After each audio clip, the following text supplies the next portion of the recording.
Hello, I'm Janet Morana, Executive Director of Priests for Life. Welcome to our program. Well, some people might be saying, like, oh, election day. Oh, there's an election. Oh, in my state. Oh, it's kind of like an off election year. Well, brothers and sisters, there is never an off election year. You should always be showing up to vote. Even early voting is so important, but definitely by election day in every election. Why? Because sometimes these smaller offices, county this person, county that person, your state legislators, the list goes on and on. They affect the policies of your community. And guess what?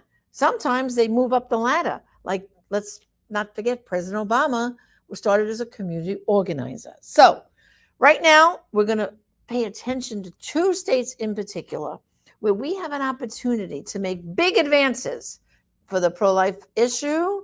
But if we don't succeed, the pro-aborts are going to do heavy damage for the unborn babies. So the first state we're going to take a look at, we're going to look at two tonight. We're going to look at Virginia and Ohio. But first, we're going to take a look at Virginia. And joining with me is an expert, Virginia Cobb, and she is the president of the Family Foundation of Virginia, and it's the largest and oldest pro-family advocacy organization in the state. And she's going to tell us what's the condition there and what we need to do to act quickly. So, Virginia, welcome. I can do it again. Virginia, it's Victoria. Victoria, welcome to the program. Victoria from Virginia. Okay, go for it. Thanks for having me. Why should we be screaming, wake up, Virginians, get out and vote pro-life? Tell us the whole landscape. Oh boy, it couldn't be more important that Virginians, those of us that are pro-life, we hope people have already balloted, they've already voted because we have early voting. But here's what's at stake. So Virginia is a very deeply divided state on the life issue in particular. And our legislature has been deeply divided. So we have had a House of Delegates that's controlled by it's basically 100 seats, and 52 of them have been Republican, 48 Democrat, and that basically is exactly what the pro-life, pro-choice count has been. But on our Senate side, it's been reversed. So we've had 22 pro-abortion senators and 18 out of 40 pro-life senators. And so this has been this divided legislature. We have a pro-life governor ready to take action should he get a bill on his desk. But it's a question of whether we can get a bill to his desk. And so last legislative session, we saw block after block by the pro-abortion Senate. And if pro-lifers want to see something move, we're going to have to make a difference this year in this election. Virginia's a little bit different. Most states don't have a state legislative race this year, but all of our seats are up for grabs, and it really is make or break. And just to give a little more context of why Virginia is so important, if you look at the landscape after Dobbs, after we've been able to overturn Roe, Virginia is the last state in the South that really has not been able to make any advancements on the issue of life because we've had this divided legislature. So we're kind of the pro-abortion holdout. So we still have terrible laws around the life issue. You can have an abortion into the very, very late term in Virginia. And that's because we weren't able to make any ground, even though it's back at the threshold of the states. And so really what's being advertised is that Virginia is almost like a destination location for abortion. I hope that makes you cringe when you hear that, because it makes my heart sad. But it really has become, if you can't get an abortion at the right week in North Carolina and Kentucky and Tennessee, in all these places, the first stop is Virginia. And boy, if we don't want our Commonwealth to be known as a place where people come to get abortion. So that's what's on the ballot this particular election. So now all the state legislature seats are up both in the House and the Senate. Is that correct? Yes, every single one. Every single one. So from what you described there, it's a few seats here and a few seats there. So right now, based on the landscape, how does it look like winning pro-life to pro-abortion? Yeah, it is neck and neck. This entire control of our chambers is going to come down to, we think, a couple hundred votes in a few key areas. I mean, it is so divided, and so much effort has gone into, there's about 3 Senate races that are just super hot that everyone is pouring into. There's a few key House races, maybe 8 on the top end that everybody knows if we're going to be a pro-life state, it's going to come down to these places. If we're going to be a pro-choice state, it's going to come down to these places. And so money is coming in from around the country. So everything from Soros to super PACs to unions to Of Hmm. course, Emily's List, which is the leading pro-abortion, funder of Right. candidates. There is money coming in on the pro-life side, and our governor has done a wonderful job trying to raise money through a thing called Spirit Virginia. So he's trying to pour it in on the pro-life side. But the Democrats have really made this election. It's not just that abortion is really a major issue, and when we get a new legislature, it is really the primary and central issue of all the campaigns. The Democrats believe they can make ground by saying that Republicans will ban abortion. And so they have made every race, every candidate all about that.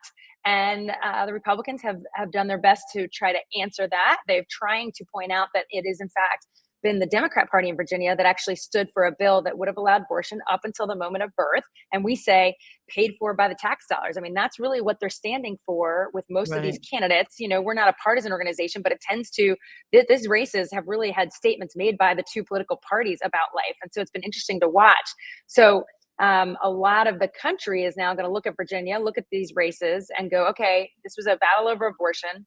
How did it shake out? And I think that's going to be a lot of the indicator of what does that mean for everybody else next year. So tell everybody now, let's zero in. You said there's a couple of key counties, is it, or areas?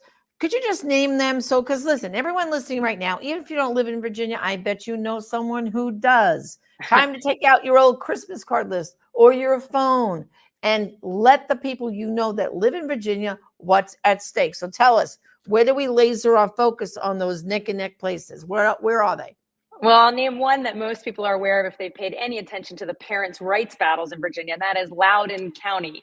That's kind of been the epicenter of sort of other battles not related to life, but very important to people. And there's a part of Loudoun County that is almost the most central Senate seat that has to be won by a pro-life candidate in order to win the state Senate. And so that is really where it's actually that particular seat, it's been like an $11 million funded campaign. I mean, these races, the amount of money pouring in, the amount of door knocking happening, that seat is kind of like number one target for both sides. So that's one.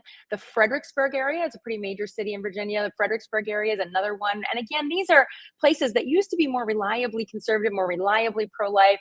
The DC liberal bleed just kind of keeps coming out from the city and further and further. And Fredericksburg is now almost a bedroom community of DC, which sounds crazy because there's at least 45 minutes, not with traffic between the two, but really the liberalism has just been sort of seeping down. And so holding on to that area for the issue of life is really, really important. So that's another key area. And then the suburban Richmond area is big, and Virginia Beach. It's these cities right outside of them. It's sort of, are they still going to be urban liberal centers as it creeps into the suburbs? That's kind of where the showdown takes place in Virginia. And these candidates have put it all on the line. And I think the governor in particular has really done an outstanding job campaigning for these folks and there's a rally I jokingly say every 3 hours in Virginia, and have been for the last 2 weeks with the governor. He's just stop after stop after stop to make sure that he can get the message out, because his favorability numbers are very strong, and he has been very pro-life. He has said he believes in life, and so he's trying to put that message out as best as he knows how. And so that is kind of, if folks live in Virginia, they're seeing commercials. Every other commercial is a political commercial. Every other item you're pulling out of your mailbox or in your email or in your digital viewing is a campaign commercial at this point. Okay. So now people here, they could be voting right now, early voting. Yeah. But some people don't know how, like on election day, they know where their polling place is, but they don't know where to go for early voting. Is there a website? How can they go to find out where do I go to vote early in Virginia? Yeah, there's absolutely, our Department of Elections website is fantastic. The Family Foundation, if you go to familyfoundation.org, you can actually get your voter guide, which is really important. Just kind of go, where do the candidates stand on life? So you can find out where to do it through the election board. You can get your guide on sometimes we just don't know how to cut through the campaign clutter. Who's telling the truth? What's actually been their record on life? And that's what we have at our website, familyfoundation.org. So there's a lot of resources, and you can vote early in person. I know a lot of folks worry about the mail and what gets lost in the mail and all of that, but you can actually show up in person to a precinct near you, and you can actually cast that vote early, but at least feel like you're turning something in to the official location. So I know that's a hang up for a lot of folks, because most of us have been people who want to vote on that day. That's part of what we do. And I understand that, but we want to make sure that we are absolutely nothing gets in the way of our vote. And I'll tell you, we're watching the early voting trends. They look pretty good for pro-life candidates. The early voting, absentee voting numbers start coming in, so we can't tell how you voted, but we can kind of look and say, are the kinds of people we've been targeting that we believe are pro-life, are they going ahead and doing their thing? And that actually is an encouraging number right now in some of these key areas, but it is absolutely neck and neck. And even today, you'll see articles, the ACLU dumping in another $1 million at this last second. It feels like the two parties, if you want to look at in party politics, because that's usually how the articles run, it kind of looks like they were pretty much on parity with the funding up until October. And that's actually pretty good. Republicans usually lag pretty far behind. Now, I will say in October, it's kind of like the Democrats came in and dumped a truck full of cash into these races. And so now it's about a 20 to 30% deficit. But I've seen pro-life candidates be much further behind and absolutely win the day. We don't believe we have to win the cash war. We have to be able to get our message out, and that is happening. So we're encouraged by early voting numbers. Great. So early voting is the key. Go to familyfoundation.org. Families, repeat again. Familyfoundation.org, and you can get like your I voter said, guide. okay. And you know why you want to vote early? Because you guys are in Virginia, even though I'm in Florida, you're in Virginia, and it's the fall weather. Bad rainstorms can happen. Your car could break down. You could get sick on election day. Another reason why, if you're fine and well today, go out and vote now, right? And the secret that most people don't think about is if you vote early, you stop getting all the political mail. So if it's annoying you, it's another little advantage. Like cut it off with your own vote, because people track that and then they stop. We want to target our efforts for those who haven't yet voted. So and our team is out knocking doors in all these districts. We're hearing good things at the door, but it is going to be neck and neck. But we know neck and neck, and every vote counts, right? Absolutely. Well, Victoria, thanks for joining me. And brothers and sisters, we got to get out and vote pro-life. Like those babies' lives depend on you. So thanks for joining me. Okay. Thanks for having me. God bless. Well, brothers and sisters, now you heard from my lovely friend Victoria Cobb, but guess what? I have another special guest from Virginia to talk to you right now. Why voting is so important, and it's Lieutenant Governor Winsome Sears. So privileged to have her on my program. Let's hear what she has to say. In 2021, when we ran, there were 500,000 Republicans who voted for us. But in the very next year, the congressional races, they sat it out. 500,000 Republicans. Cannot have the Republican message gone through if you do not vote. And so what we've been trying to do is to ensure that we capture those 500,000 voters. And who are they? They typically don't vote in presidential races. They don't vote they vote in presidential races, and then they don't vote again until there's a gubernatorial election, and then we don't see them again. We can't have that. Otherwise, we can't do the job that you're trying to get accomplished, which is safe schools, safe neighborhoods, accountable government, transparent government. We can't have that if you don't go and vote. And so we've been pushing absentee ballots as well as early voting. So we'll keep the House and we'll win the Senate back, and then we can get through. What we're trying to at least ask for is 15 weeks. And 15 weeks is when the baby feels pain. So we're trying to do everything possible to get that through. And again, that's why people have to get to the polls. I hope it's not true that we've become some abortion mill state. I hope not, because I believe that the baby in the womb wants to live. And what we've been trying to do in Virginia is to do everything possible to encourage moms to have their babies. For example, we have a safe harbor, and I believe this was maybe 20 years ago that we put it in, where if you had the baby and you didn't think you could care for the baby, bring the baby to a hospital or bring the baby to the police station, and we will take care of your baby so that both of you can have life. As we say, we want to love both.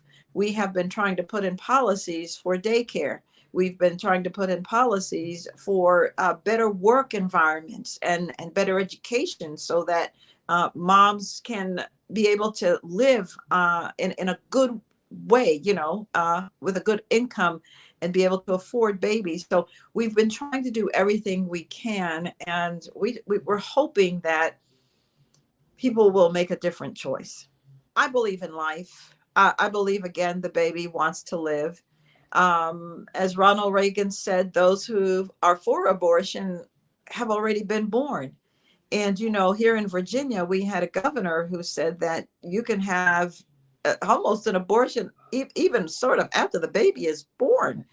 And he was a pediatrician, he's a baby doctor, as we like to say. He was the governor, and it was Ralph Northam, and he got on the radio and explained that what we would do is keep the infant, he called the baby an infant even, keep the infant comfortable until the mother decides what to do. And have you lost your mind, sir? The baby is already here. The baby is breathing on its own. And so we cannot have good government if folks do not come out and vote. You have to vote. God has given us that ability here in America to choose our leaders and to choose them wisely. And remember, when all is said and done, all of us will have to give an account one day of our actions. Thank you, and God bless all of you. Vote. Wow. Okay, Virginians, you can get it done. I'm counting on you. Well, now we're going to take a little break. I'm going to show you a commercial. We're going to switch gears up to our friends in Ohio. And let's take a look at this new commercial, pro-life commercial, that's airing up in Ohio. 911, where's your emergency? My daughter! I think she's dead! These are women killed by abortion. Mothers, daughters, wives. As long as abortion remains legal, it must be regulated. But the pro-choice industry is pushing a dangerous agenda in Ohio. Issue 1 abolishes laws that protect women's lives during an abortion. Do you care about women's health? Then vote no on unregulated abortion. Vote no on Issue 1. This is a true story. A 10-year-old Ohio girl, raped, pregnant, driven away for an abortion. A cruel tragedy. But if Issue 1 passes, it could have been her rapist behind the wheel, not her mother. Issue 1 erases important parental notification laws. A sexual abuser could drive your daughter to an abortion, and you'd be left in the dark. Vote no on 1. Protect our daughters, not predators. Vote no on Issue 1. Well, brothers and sisters, that's a great commercial, and you could be using it. You can refer to it. This will be on our YouTube channel. Pass it around social media. Send it to all your friends. And every person that you know in Ohio, we have to get out and vote no on Issue 1. Now, Issue 1 is a constitutional amendment. It wipes away all the good pro-life laws they already have in Ohio, which means it takes the good laws that the elected representatives of Ohio have passed and the governor has signed. So they have a heartbeat law. They have parental notification laws. They have a waiting period laws. This amendment, this Issue 1, will make it all go away and allow abortion until birth. It takes away parental rights. And guess what? A child can go and have transgender, begin taking the drugs and eventually surgery without their parents' permission. So this is a lot's at stake. I'm counting on you to go out. Everybody, you must know somebody in Ohio. Please call them. They also, too, have early voting. It has already begun. Vote today. Vote now. As if your life depended on it, because guess what? The lives of the unborn children depend on it, and their mothers. And guess what? Your children and your grandchildren in Ohio, their well-being also depends on it. So again, go out today and vote no on Issue 1. Well, thank you for joining me this evening. I hope I got everyone stirred up. Virginia, Ohio, and even whatever state you're in.